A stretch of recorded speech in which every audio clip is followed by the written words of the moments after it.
The cold wasn't just a temperature anymore. It was a predator, gnawing at her bones. Isabella stared through the windshield of her luxury car, but she saw nothing but a wall of violently swirling white. The engine had died an hour ago. The heater was gone. Her breath was forming ice crystals on the steering wheel. She closed her eyes, the tears freezing on her lashes, accepting that this remote Wyoming road was going to be her grave. But then, a sound cut through the howling wind. Not a machine, but a heartbeat, a heavy thud against the snow. A shadow loomed over the glass, huge, dark, and terrifying. A horse, and on its back, a man who looked like he was carved from the very mountain that was trying to kill her. The silence of the Wyoming wilderness is usually peaceful, a vast, open cathedral of sky and sagebrush. But today, the silence had been replaced by a roar. It was late November, and the sky had turned the color of a bruised plum, heavy and low. Isabella gripped the leather steering wheel of her rented SUV until her knuckles turned white. She was supposed to be in Jackson Hole by now, sipping a glass of red wine by a hotel fireplace, preparing for the presentation that would define her career as a senior architect in Chicago. But she had taken a shortcut the GPS had promised to save her 40 minutes. It was a lie. The paved road had turned to gravel, and the gravel had turned to dirt, and then the sky had opened up. It wasn't just snow, it was an assault. The wind hammered the side of the car, shaking the heavy frame. Isabella couldn't see 5 feet in front of her. She tapped the brakes, but the tires found no purchase on the slick, frozen mud beneath the fresh powder. The car slid. It was a slow, sickening sensation. The back end swung out, and despite her frantic correction, the vehicle drifted sideways. The world tilted. With a crunch of metal and the shattering of a side mirror, the SUV slid off the shoulder and nosedived into a shallow ditch. The engine sputtered once, choked, and died. Isabella sat in the sudden quiet, her heart hammering against her ribs like a trapped bird. She turned the key. Click, click. Nothing. She checked her phone. No service. The words mocked her. She was 10 miles from the main road, wearing a cashmere coat designed for city winters, not a mountain blizzard. The temperature was dropping rapidly. She could feel the creeping cold seeping through the floorboards, wrapping around her ankles.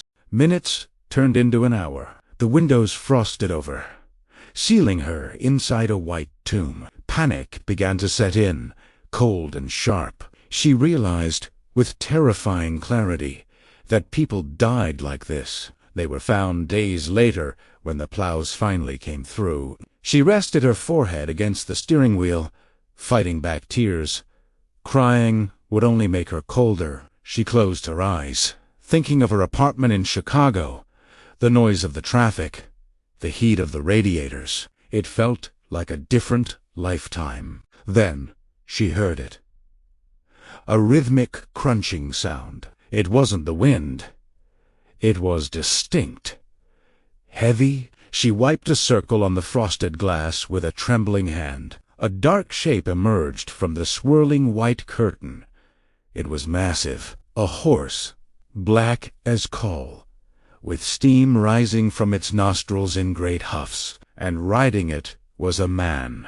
He wore a heavy canvas duster coat, coated in snow, and a black cowboy hat pulled low over his eyes. He looked like a phantom from the 1800s. He pulled the horse up beside her window and dismounted. He moved with a stiff, powerful grace. The driver's door was yanked open, and the wind shrieked into the cabin. "You realize this road has been closed since October, ma'am?" His voice was deep, gravelly, and barely audible over the storm. Isabella looked up at him. He had a square jaw, covered in a few days of dark stubble, and eyes that were the color of slate gray. An unreadable, the GP said, ... Isabella stammered, her teeth chattering so hard she could barely form words.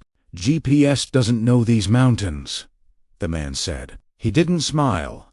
He reached in and unbuckled her seatbelt. You can't stay here. The engine block is likely cracked, and the temperature is going to hit 20 below tonight. You'll be a statue by morning. Where can I go? She whispered. My place. It's about 2 miles up the ridge. Can you walk? Isabella tried to move her legs, but they were stiff and heavy. She stumbled as she stepped out of the car, collapsing into the snow. Before she hit the ground, strong arms caught her. He didn't ask again. He simply scooped her up as if she weighed nothing more than a bale of hay.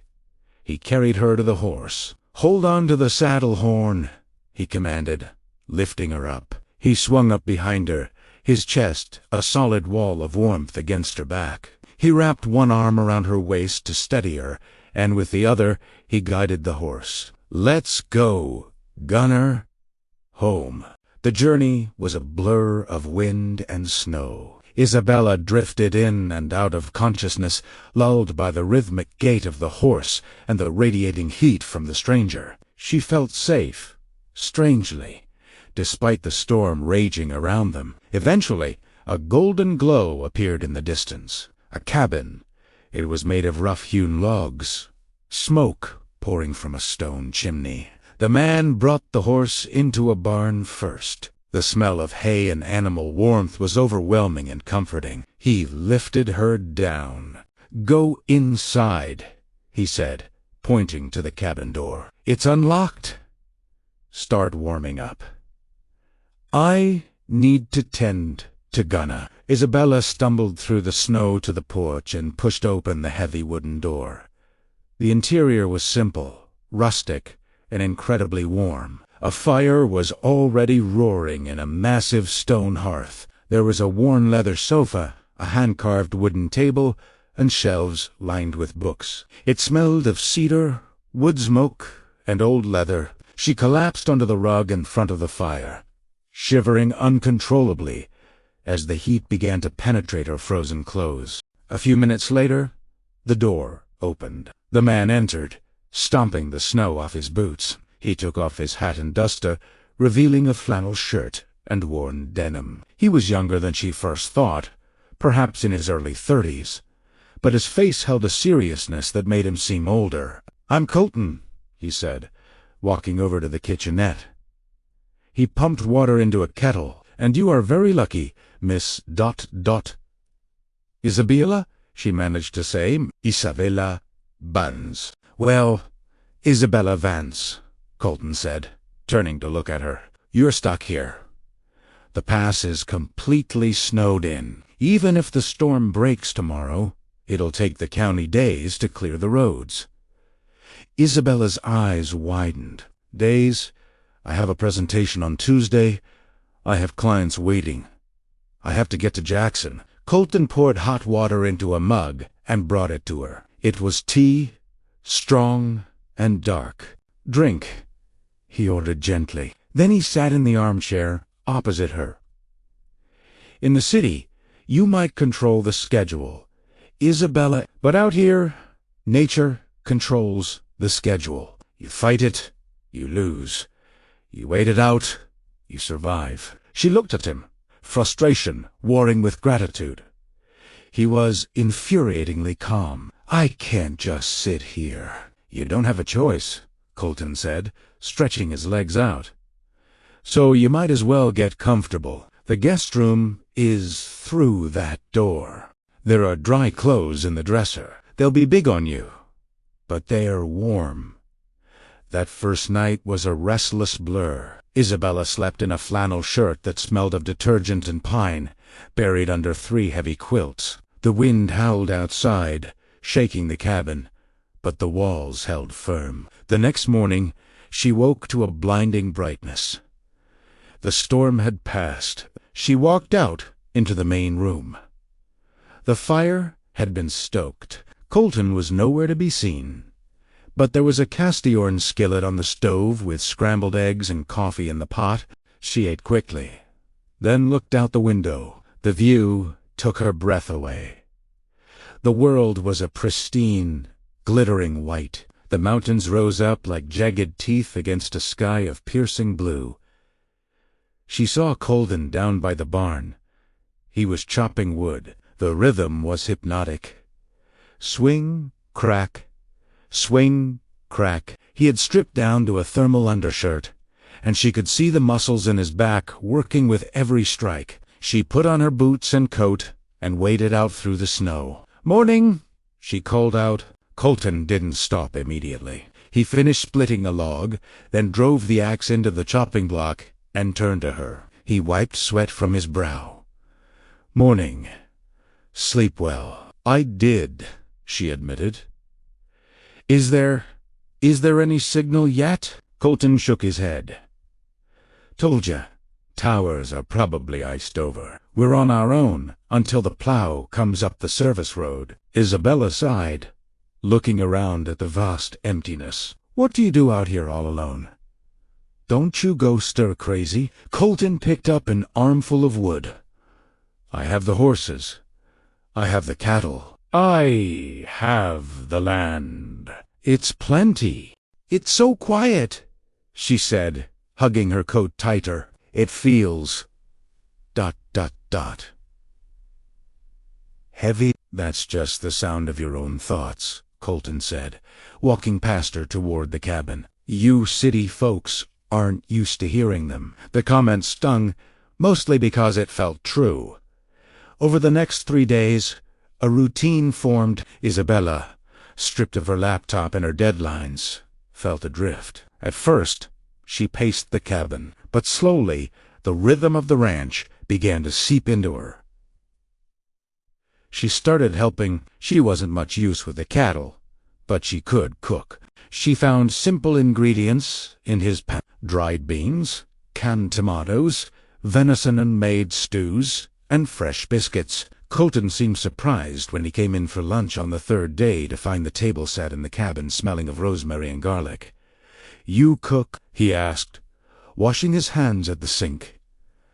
"I'm an architect," she said, setting a bowl down. "I like building things. Sometimes that means flavors." They ate in silence for a while, but it was a comfortable silence now. "Why are you out here, Colton?" she asked softly. "You're educated." "I saw the books on the shelf. Classics, history, engineering." Colton stopped eating. He looked out the window at the white peaks. "I worked in Denver for 5 years, he said, his voice low. "Petroleum engineer. Made good money. Had the condo, the car, the noise. What happened? My dad got sick. I came back to help him manage the place. He passed 2 years ago." Colton took a sip of water. "But even before that, Dada realized, I was just existing in Denver. Here, I'm living. Every day is a fight, sure. But it's real. I answer to the seasons, not a shareholder." He looked at her, his gray eyes piercing. "What about you, Isabella? You love your glass towers?" "I do," she said defensively. "I design spaces where people live and work. It's important, is it?"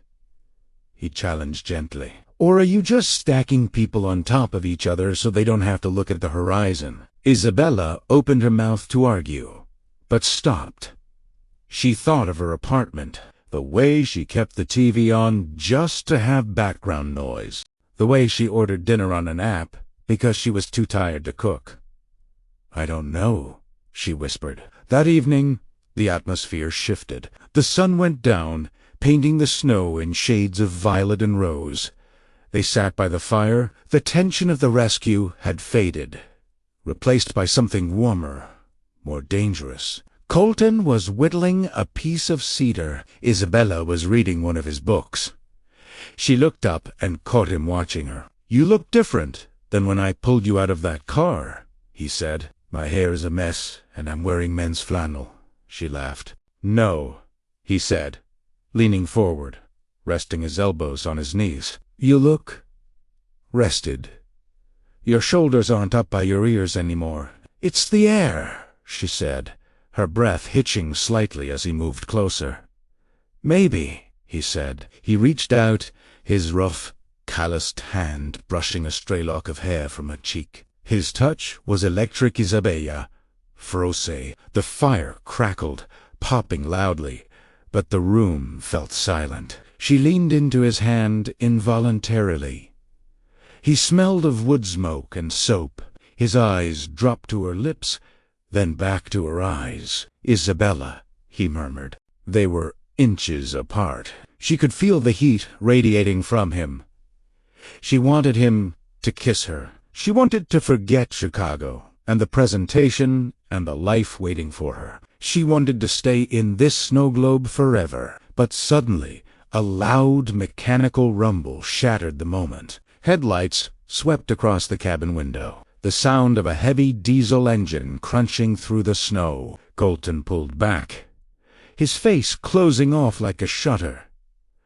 "The plow," he said, his voice flat. "Roads open." Isabella felt a sharp pang of loss in her chest. She stood up, smoothing her clothes, feeling foolish. "Right," she said. "The road." The next hour was a blur of efficiency. The county sheriff had driven up behind the plow to check on residents. He offered to escort Isabella back to the main highway where a tow truck could meet her car. Isabella packed her ruined city clothes. She stood by the door, her hand on the latch. Colton stood by the fireplace, his hands in his pockets. He looked distant again, the mountain man she had met on the first night. "Thank you," she said, "for saving my life." "Just doing what needed doing," he said. He didn't move toward her. "Colton," she started. "About last night, ...